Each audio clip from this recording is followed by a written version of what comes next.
معنا الأخ مهند الرديني. الأخ مهند الرديني كان إنسان منشد، كان ما بينك شي بنيقة، كنت مرتاح اللي تغنى لك بأغاني بعراس بهذا وتحصل لك حاجة وفتان كذا.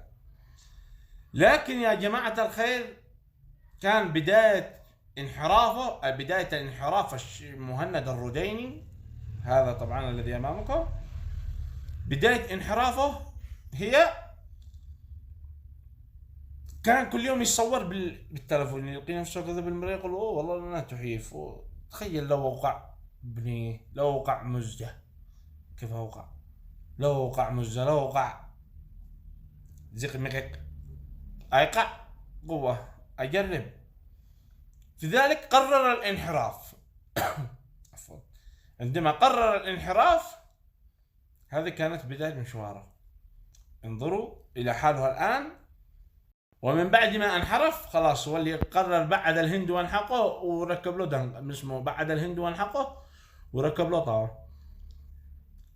ليش يا مهند ما جاري؟ ليش؟ طبعا سألناه قلنا ليش يا مهند مدري يا هند ليش تسوى بنفسك كذا؟ قال ليش شهاب ملح يسوي كذا وانا ما اسويش كذا؟ ليش شهاب ملح يرقص كذا ويحرك وانا ما افعلش زيه؟ انا قررت انحرف. قلنا له كيف تتوقع زيه؟ قال شوف الرقصة حق شهاب ملح وشوف الرقصة حقي وانت احكم بيننا. قومي قومي قومي قومي قومي رقصي، وريهم جمالك يلا انتي يا بنية. قوم قوم. الله الله الله الله الله الله الله الله الله الله الله الله.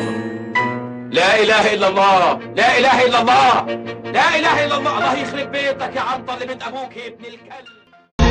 كيفكم يا حبايب؟ طمنونا عن الحال، رحتوا والعالم الله بعد